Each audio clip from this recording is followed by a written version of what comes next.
بسم اللہ الرحمن الرحیم اللہم صلی علی محمد وعلی آل محمد۔ السلام علیکم دوستو، آپ دیکھ رہے ہیں میرا یوٹیوب چینل جی کے ود رانا غلام عباس، اور میں ہوں رانا غلام عباس۔ دوستو حاضر ہوں ایک اور معلوماتی ویڈیو کے ساتھ۔ دوستو آج کا جو ہمارا ٹاپک ہے جس پر آج ہم بات کریں گے وہ ہوگا حضور صلی اللہ علیہ وآلہ وسلم کا سفر طائف۔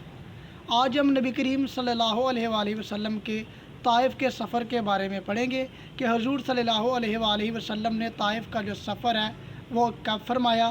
ساتھ ساتھ ہم اس ویڈیو میں یہ بھی پڑھیں گے کہ حضور صلی اللہ علیہ وآلہ وسلم نے طائف میں جو ہے وہ کتنے لوگ حضور صلی اللہ علیہ وآلہ وسلم کی دعوت پر جو ہے وہ اسلام لائے، اور ساتھ ساتھ ہم یہ بھی دیکھیں گے کہ طائف جو ہے وہ مکہ مکرمہ سے جو ہے وہ کتنے فاصلے پر واقع ہے۔ اور اس ویڈیو ہم ساتھ ساتھ یہ بھی دیکھیں گے کہ جو طائف کا ایک مشہور و معروف قبیلہ تھا وہ کون سا تھا اس وقت وہاں پہ جو آباد تھا۔ ساتھ ساتھ ہم یہ بھی دیکھیں گے کہ نبی کریم صلی اللہ علیہ وآلہ وسلم کی جو طائف کا سفر تھا حضور صلی اللہ علیہ وآلہ وسلم کے ساتھ، وہ کون سی شخصیت جی جو حضور صلی اللہ علیہ وآلہ وسلم کے ہمراہ طائف حضور کے ساتھ روانہ ہوئی تھی۔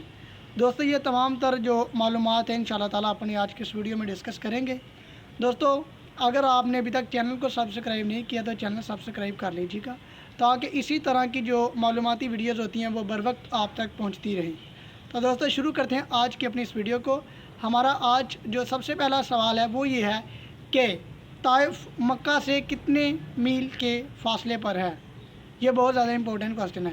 تو طائف جو ہے وہ مکہ سے 40 کلومیٹر دور کے فاصلے پر، تقریباً 40 کلومیٹر کے فاصلے پر واقع ہے۔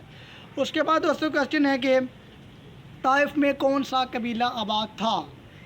یہ بہت زیادہ امپورٹنٹ کوسچن ہے کہ طائف میں کون سا قبیلہ آباد تھا، اس قبیلے کا کیا نام تھا۔ تو اس قبیلے کا نام تھا قبیلہ بنو ثقیف۔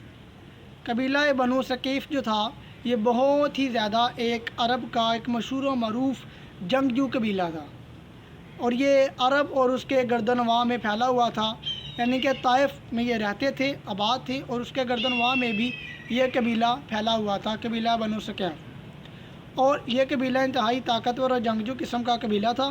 اس قبیلے نے بنو حوازن قبیلے کے ساتھ مل کر مسلمانوں کے خلاف جنگ بھی کی تھی، لیکن اس جنگ میں ان کو شکست ہوئی، اور بعد میں اس کو قبیلے کا سردار تھا، اور اس کے سردار کے سمیت اس کی تمام جو رعایا تھی وہ سب کا سارا قبیلہ جو ہے وہ حضور صلی اللہ علیہ وآلہ وسلم کی خدمت میں حاضر ہوا اور اسلام قبول کر لیا۔ اس کے بعد کوسچن یعنی یہ جو قبیلہ بنو ثقیف والے تھے یہ کس بت کی پوجا کرتے تھے، کیونکہ یہ بھی ایمان نہیں لائے تھے تو اس سے پہلے ہی کس بت کی پوجا کرتے تھے۔ تو اس بت کا نام تھا لات بت۔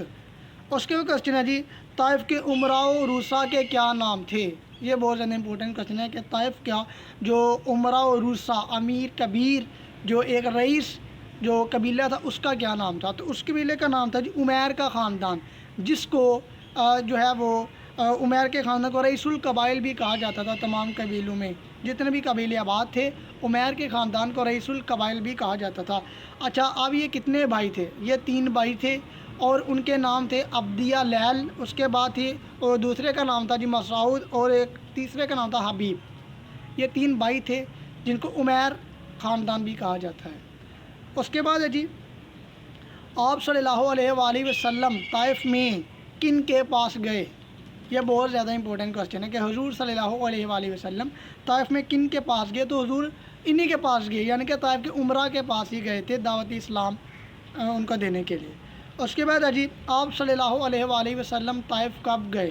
تو انتہائی اہم ہے، آپ صلی اللہ علیہ وآلہ وسلم طائف شوال 10 ہجری کو جو ہے وہ گئے تھے۔ اس کے بعد طائف کے سفر میں حضور صلی اللہ علیہ وآلہ وسلم کے ہمراہ کون تھے۔ تو حضور صلی اللہ علیہ وآلہ وسلم کے ہمراہ حضرت زید بن حارث رضی اللہ تعالی عنہ تھے، جو کہ حضور صلی اللہ علیہ وآلہ وسلم کے منہ بولے بیٹے بھی تھے۔